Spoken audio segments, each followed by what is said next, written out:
Situational awareness is something you have or don't have. It's not something you can learn. And I see you're responding really quickly here. It seems like you all have situational awareness. So let's see what the audience says.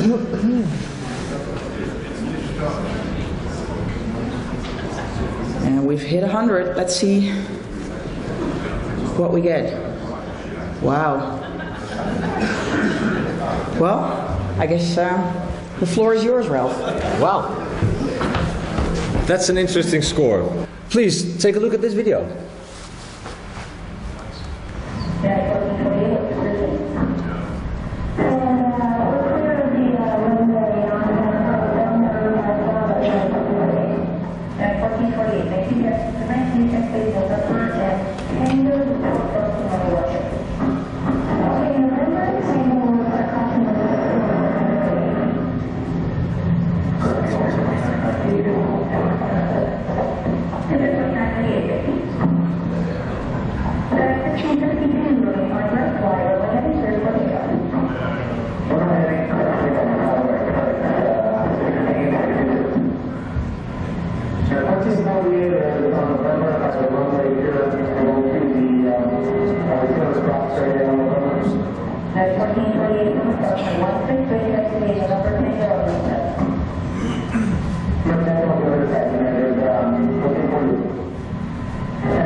Thank you. I think we will all agree that situation awareness was a big factor in this incident that happened in 1999. And a more recent example of a situation like this is at John F. Kennedy Airport in New York in June 2011, where an Egypt Air aircraft missed the taxi track and was heading straight for the runway, where a Lufthansa aircraft was just taking off. And you can see information on the internet where ATC tells the Lufthansa aircraft to abort the takeoff, and well, that was a close call, and nearly a similar accident like the one in Tenerife in 1977 would have taken place. Yes, sir? What was the date on that again? The 22nd of June in 2011 was the JFK accident, and this situation with the United 1448 was in 1999. And well, it was situation awareness and the assertiveness of the US Air pilot that probably saved the day. Next slide, please. The learning objective of my presentation is as follows. I will describe situation awareness to you and illustrate an evaluation method we have introduced in the Netherlands Air Force. And I'll try to illustrate how the process of building SA can be improved by giving feedback on behavior. Next slide, please. The content of my presentation is we go into situation awareness, the definition. We'll look at some literature on situation awareness. I'll describe our behavioral marker system or evaluation method. and I'll explain to you how we applied it in the Netherlands Air Force. Next slide, please. A definition of situation awareness: the perception of the elements in the environment within the volume of time and space, the comprehension of their meaning, and the projection of their status in the near future. Three important ingredients in that definition by Mika Ansley, Dr. Mika Ansley, an expert on situation awareness. You see this definition a lot in literature on situation awareness and human performance in aviation. Three important ingredients. First of all, perception. You have to perceive something. You have to see some important information. For a jet pilot, this could mean looking at his fuel indicator and seeing that he has 2,000 pounds of fuel left. The second step for this jet pilot would be to understand what this means. It might mean that he has 10 more minutes of flight time left. And the third step for this jet pilot would be to understand the implications for the rest of his mission. That he might not be able to reach his destination and that he has to look for an alternative.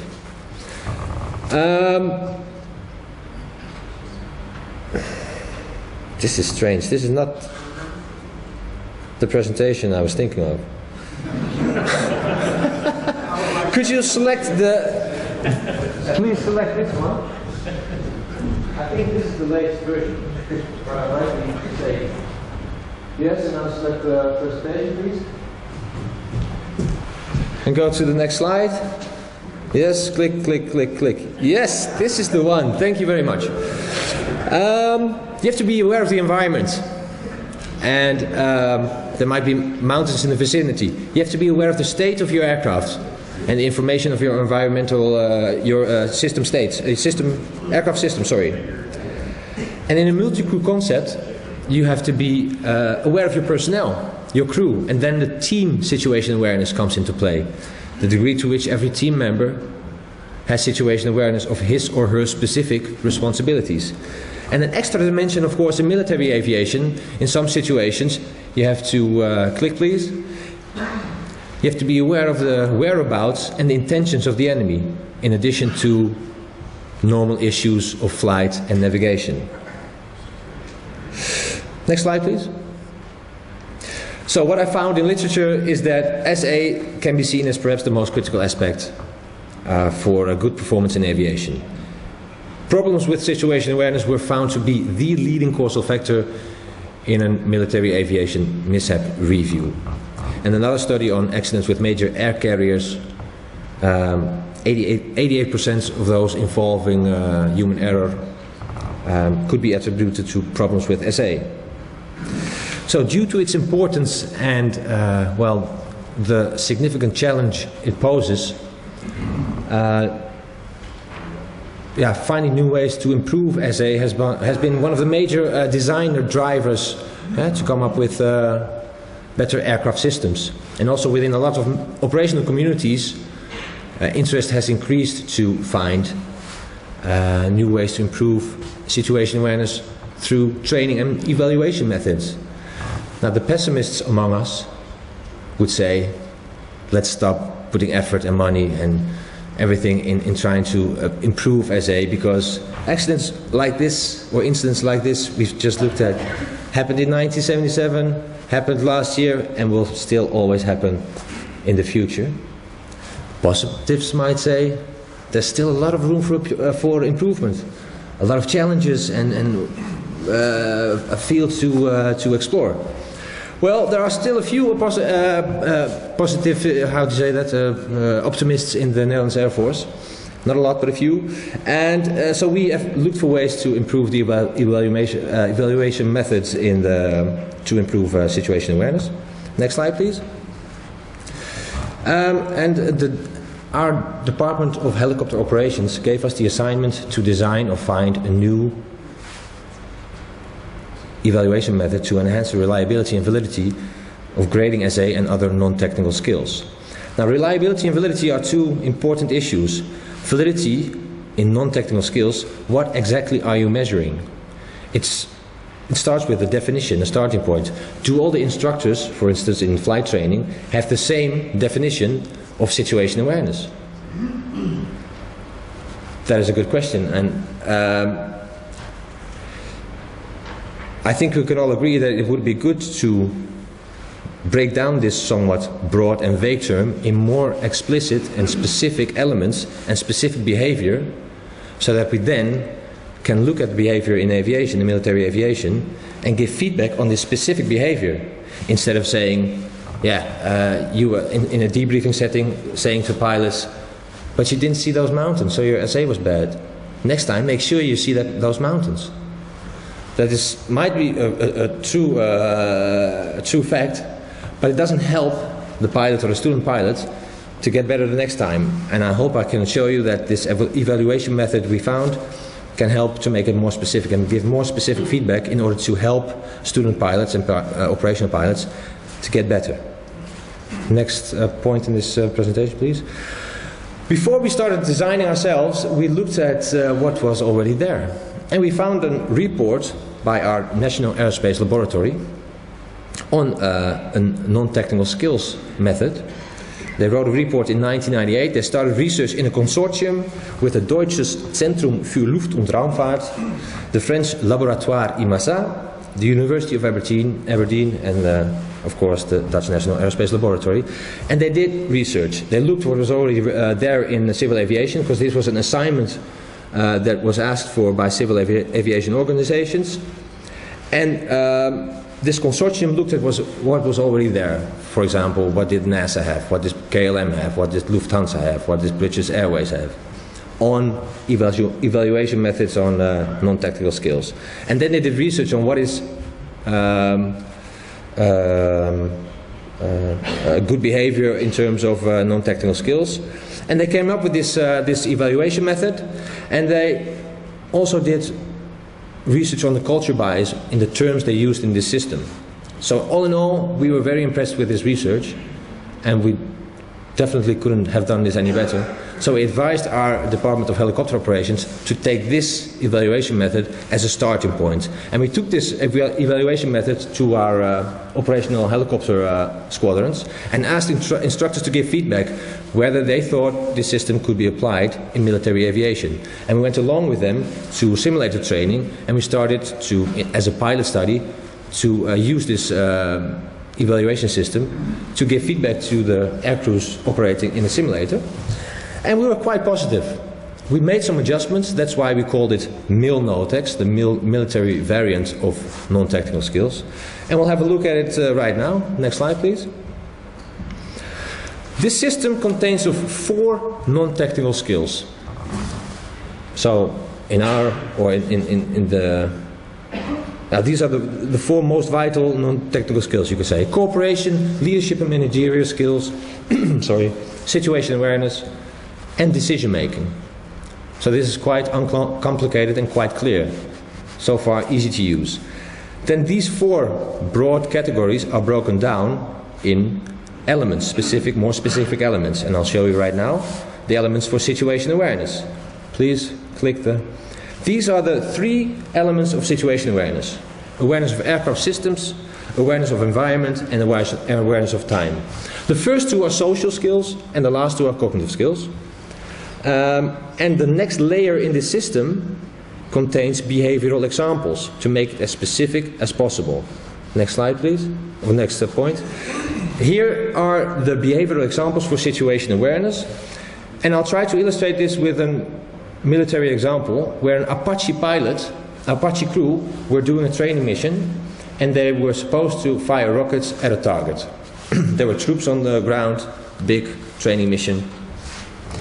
And they switched their weapon system and they fired at the target. And they soon found out that there wasn't impact from the rockets. And they questioned, why didn't we see any impact? And then they realized that they didn't switch their weapon system to rockets, it was still on gun. And as you probably know, the movements of the head of the pilot, the gun under Apache follows those movements. So this could have been a very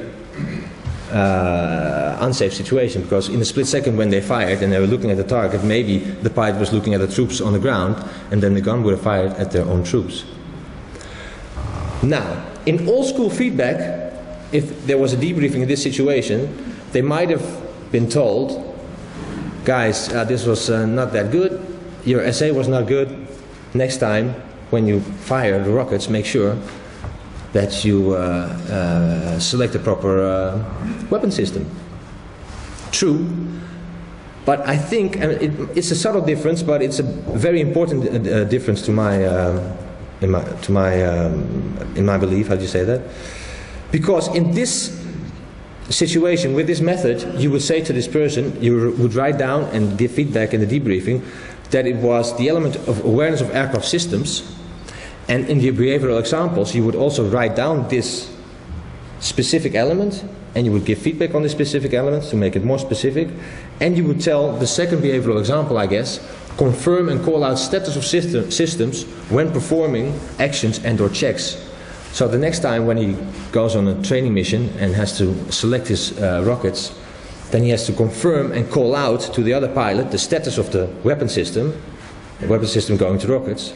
The other guy can check if the weapon system is going to rockets. So through doing this, to make it more specific, you have built in 2 extra layers of safety in terms of error management. And by giving this specific feedback and writing it down on a grade sheet and telling him that the next time when you do that, confirm and call out the status of the systems when performing actions and or checks, makes it more specific than the old school feedback saying your SA wasn't bad, you didn't select the proper weapon system. So it's a subtle difference, but to my, I think it's a very important difference to make it more and more explicit and specific in the feedback, and this will have a greater opportunity to come to performance enhancement, to make it as specific as possible.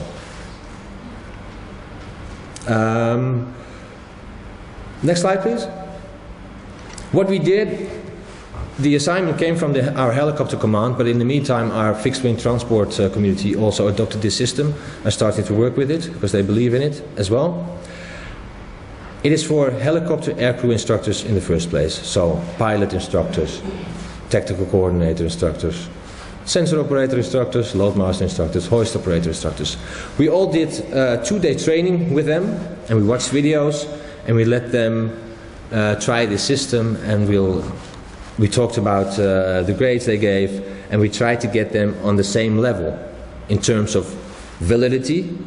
We gave them a handbook with definitions of these non-technical skills, and in terms of reliability, to get them more or less on the same level. Because you don't want a situation where you have a 90% chance of passing a flight exam with one instructor and a 40% chance of passing the flight exam with another instructor. The first would be the Santa Claus, would be his nickname, and the second one would be the hammer or the butcher. You want them more or less on the same level, and we worked towards this in this 2-day training. We watched 5 videos, we explained the system, and we tried to get them on the same level in terms of what they are looking at, the definitions, what exactly is meant by awareness of aircraft systems, what does this element mean, what are behavioral examples, and in terms of reliability, where do you put the pass-failure level. Right, you see the grading system we use. So when an instructor gives a fair or an unset, below standard, then he has to write down the specific element and the specific behavior and give feedback, of course, in debriefing on this specific behavior. And that is the strength, I believe, of this instrument, and ultimately to get to a higher level of situation awareness. Next slide, please. So it's still no math. It will always be more subjective than looking at technical skills. If you want a pilot to fly at 1,000 feet, you can look at the instruments whether or not he's succeeding. And if he is flying at 1,100 feet, then you can say, hey, you have to get 100 feet lower. Generally, evaluating technical skills will always be more objective than evaluating non-technical skills. But I think that this system can help to give more objective and more specific feedback on the process of building situation awareness. So that concludes my first presentation. Thank you. Last slide, please.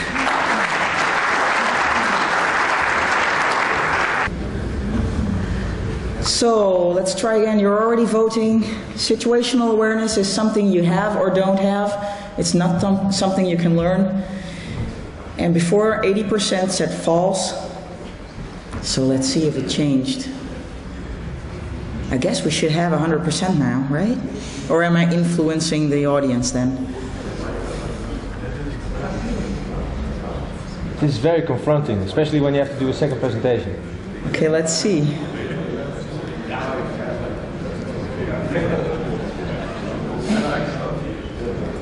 I think everybody used it now.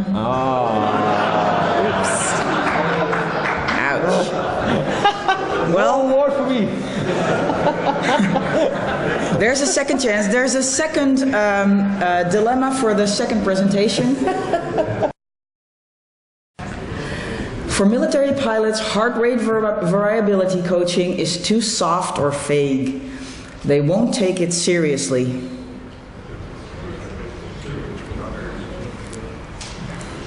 Don't say it out loud. And we're waiting for 100 people to use the clicker. We're right on time. Okay, let's see what we got.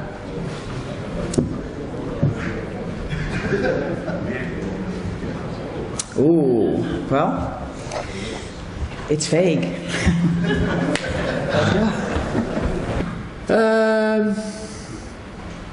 Well, in terms of effect, I would have put my money on the first presentation, but we'll see what happened in this one. HRV, heart rate variability. We have another tool, a feedback tool on HRV to see what breathing exercise can do as a tool compared with HRV feedback as a tool for coping with stress. Next slide, please. The learning objective of this presentation is I will describe this HRV feedback tool. I wanted to give a demonstration. I'll do my best to make it as clear as possible, which is a part of mental training in the Netherlands Air Force for aircrew members. And I will sort of more or less give a demonstration how this tool can be used. Why do we do mental training in the first place? Well, it started out as a means to get the attrition rate, the percentage of dropouts in our elementary military flight training down. It's around 40%. Yeah, we had some success with it. When we started with mental training, the first coachee we had, the instructor said, he doesn't have it. He not only doesn't have SA, but he doesn't have it at all. And we did a 2-week mental training program with him, and the same instructors said afterwards, he was flying at instructor level. So that was a very good start for us in terms of our the credibility of our mental training program. Of course, afterwards we did have other successes, but also, of course, coachees that didn't make it through their final progress track after all and weren't able to finish their flight training. But we do have quite a good record with mental training in terms of training doing mental training for student pilots. Anyway, next slide, please.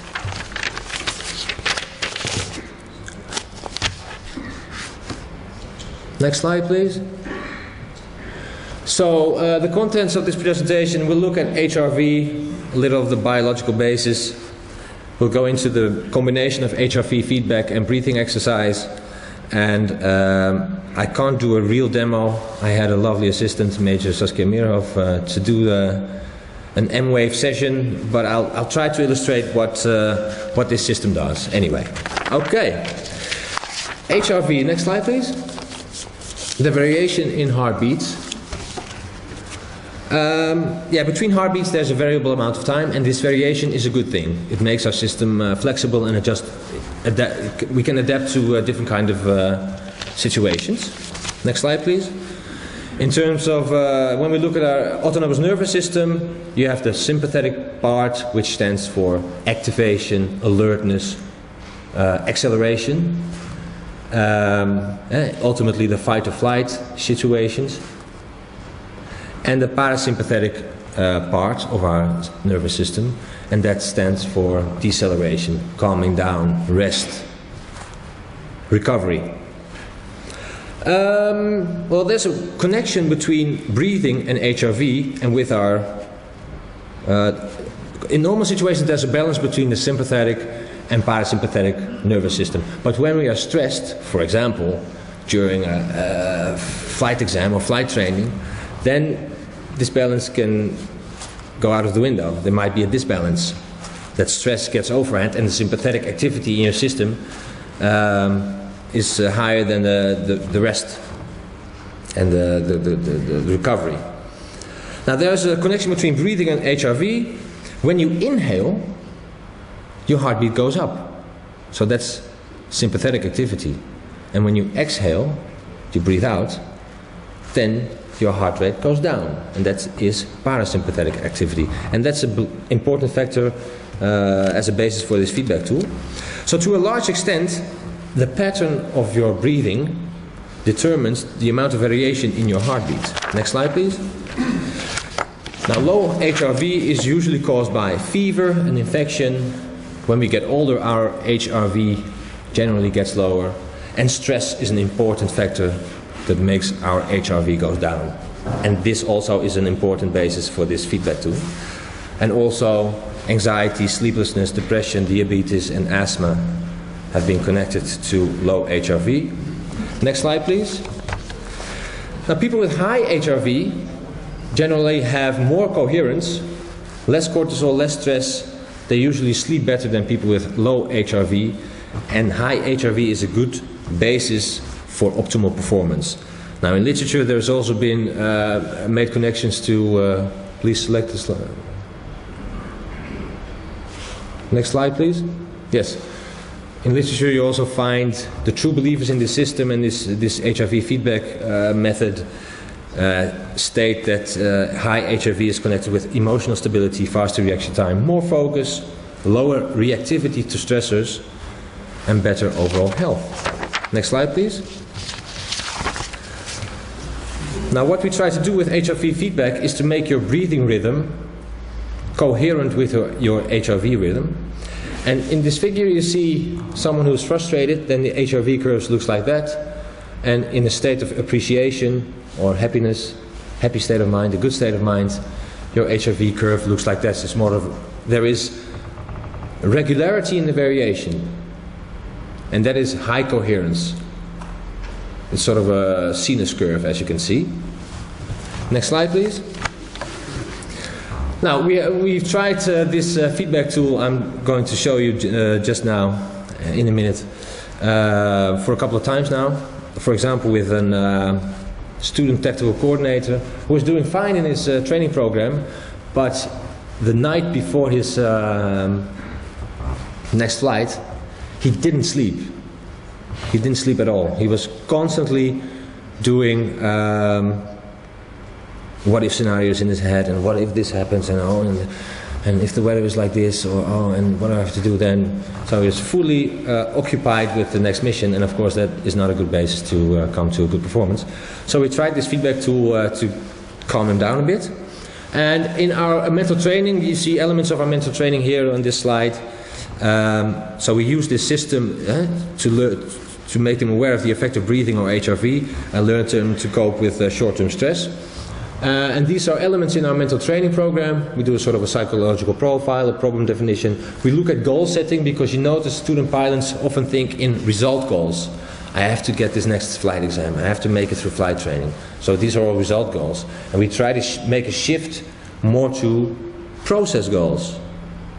When I'm flying tomorrow, 80% of the time, I want to feel comfortable, or I want to be focused on myself and my task at hand. Those are more process goals, which you can influence. And the result goals is ultimately in the hand of the instructors, whether you will pass or fail. So you can't influence that much as the process goals. If you're focusing on process goals, there's a bigger chance of good performance. So goal setting is an important mental tool. Another thing we do is we talk about attention and focus, and we use a model that's called the Circles of Attention model by Professor Dr. Ebersprecher, who works for the Institute of Sport and Sport Science at the University of Heidelberg, not far from here. And this is a nice model because it has a few circles, and the inner circle is you and your task. You're in the here and now, and this is where you can reach flow, that everything goes as planned, and the sky's the limit, and you come to optimal performance. That is in the inner circle of you and your task. One circle, the second circle is direct distractions, for example the weather, or you didn't sleep that well last night, and you're thinking about that, and then you are a little distracted from you and your task, your flight tasks. So this is sort of a circle of attention, the second circle of attention. The third circle of attention is where you're making East-Sol comparisons, to use German terms, and that means that you're comparing during flight your performance as it is going right now. Maybe you made 3 or 4 mistakes. You're comparing the situation to how you want it to be. And you're maybe thinking, oh, I'm not going to make it through this exam, I made a few mistakes, and oh, it's lost, and what am I doing here? Why did I even join the Air Force, and now I'm getting fired? And all these thoughts are distracting you from doing your job and focusing on your flight and navigation tasks. So this is quite a good model to make pilots, for example, aware of where they are with their attention. And then, of course, we start talking about rational effectiveness training, how to deal with these ineffective thoughts and replace them with more effective thoughts. Another element in mental training is visualization. Chair flying, the poor man's simulator, is a very good mental tool, and we try to make them aware to use it more and more effectively. So that's also a part of our mental training. And of course, coping with stress, and this is where we nowadays also use this feedback tool. Next slide, please.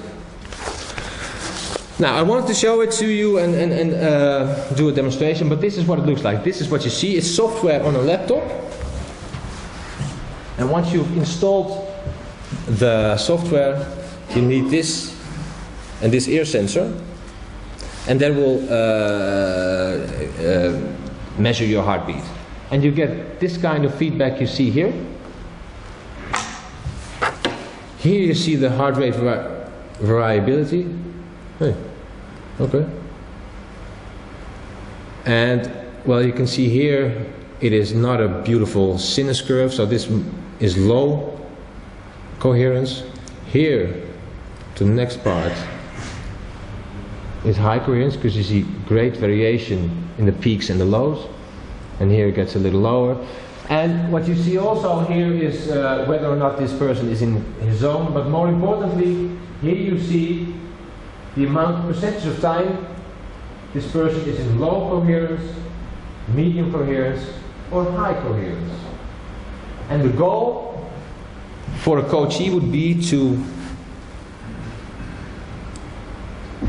get his breathing rhythm in line with his heart rate variability curve. So breathe in when your heart rate variability curve goes up, breathe out when it goes down. And there's also a coherence coach on this method, where the coachee can follow a ball. So when it goes up the ball, you breathe in, and when it goes down, you breathe out. And this voice talks you through this this training session. And unfortunately, I'm not able to show you. But the goal ultimately is to get in 80% of high coherence. That's the goal for a session with this. Is to 80% of the time you want to be in high coherence. So you do belly breathing, deep breathing, your hand on your belly, and instead of shallow breathing, which is here, of course. And you get the feedback, and you want the nice sinus curves to be shown. What else can we? Please go to the system, which I wanted to show to you. Can you please? Yes. Now this is an example of a session we did with a jet pilot. We did a heart rate coherence training with him starting the 22nd of February. He was having stress-related problems, and we decided to try this feedback tool. And this is an example of one session. In this session, there are also challenge levels. It says low here, but that's not correct. This jet pilot went in on a challenge level high. You can select it here. And well, in this session, he was 70% of the time he was in high coherence. And if you go back to the progress, please. Here you see all the sessions he did. 3 stars means high challenge, which you can select here. And you can see that he started here with about, well, what shall it be? 25% or so in high coherence, and the blue is medium coherence and red is low coherence. And you see, first of all, it got worse, but then he got better in getting higher coherence. And here as well, it's about 60% of high coherence. So through breathing exercise, about 10 minutes or so, you do this and you get this feedback. And you also can play games on the system and use visualizers, but I'm not able to show you. So he did 13 sessions, and ultimately he got on a quite an acceptable level of high coherence. If we can go back to the presentation, please. Next slide, please.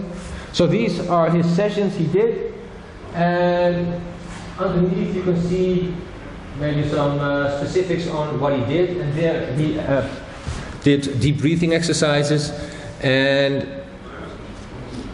here he went for a workout. You can see his body was recovering from that with a higher heart rate. You see average heart rate here. And also he used the coherence coach. That is the voice that talks you through a training, which is really relaxing, works for me as well. And worked quite well for him too, the coherence coach. You can see here he is more than 60% in high coherence, in medium coherence, and no low coherence. So this coherence coach works well. Again, here works well, and here as well. And here I let him start to visualize chair flights that didn't go that well for him. So go back to flights that didn't work that well. So and sort of get that state of mind and state of body during that flight, and then try to recover and think of that bad situation, but still try to get to high coherence and try to slow yourself down and relax yourself. Now, we were still in the middle of this before we ended the session I took with me here. But as you can see, this jet pilot was getting more and more control on his breathing capabilities in order to make him more relaxed and come in a more optimal state to get optimal performance. So we just started to use this. I've used it about 4 or 5 times now, like I said, with a technical coordinator as well, who didn't sleep that well. And again, he also used this method. And I think it's quite an appealing instrument. If you want a pilot to do breathing exercises 3 times a day, you don't get any feedback whether or not your breathing gets better. And here you can get feedback, and you can do some competition with yourself to get better, to get higher percentages. You can play games with it and use visualizers. So it's more, I think it's a more appealing way to get them to work on their breathing skills. Next slide, please. And so our first impression of this feedback tool are quite positive. And in literature there was some finding that is coherent with my finding. 75% of the subjects reported that they were better able to relax after coherence training with biofeedback than without, just doing breathing exercises. Yeah, I'm sorry I couldn't do this with Saskia, but I hope you got a little feel of this tool and how we use it to better their breathing skills, to get more less reactive to stressors, and to react faster to get yourself calmed down if you make a mistake during a flight, for example. Next slide, please. Are there any questions on this presentation?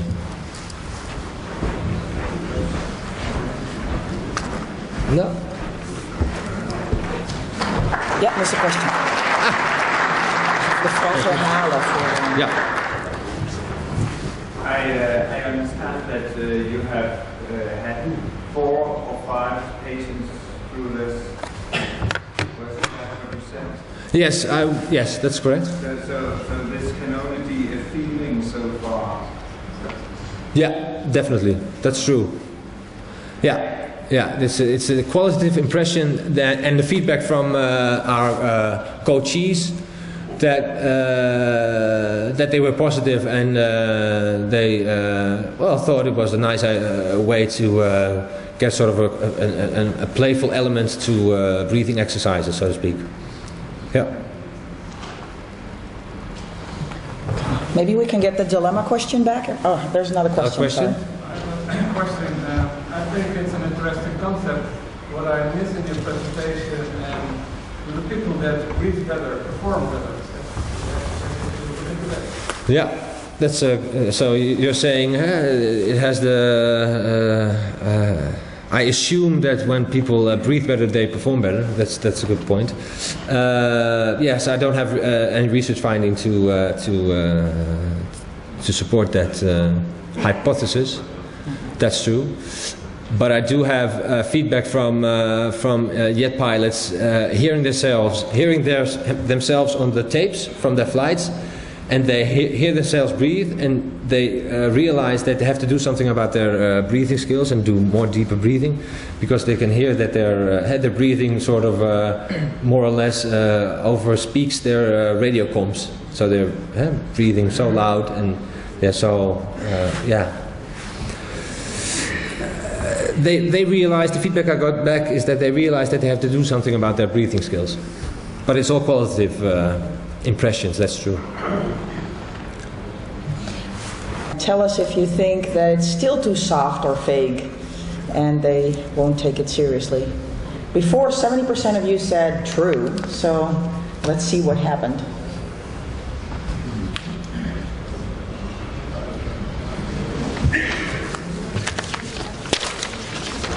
Okay, I think just about everybody pushed the buttons now.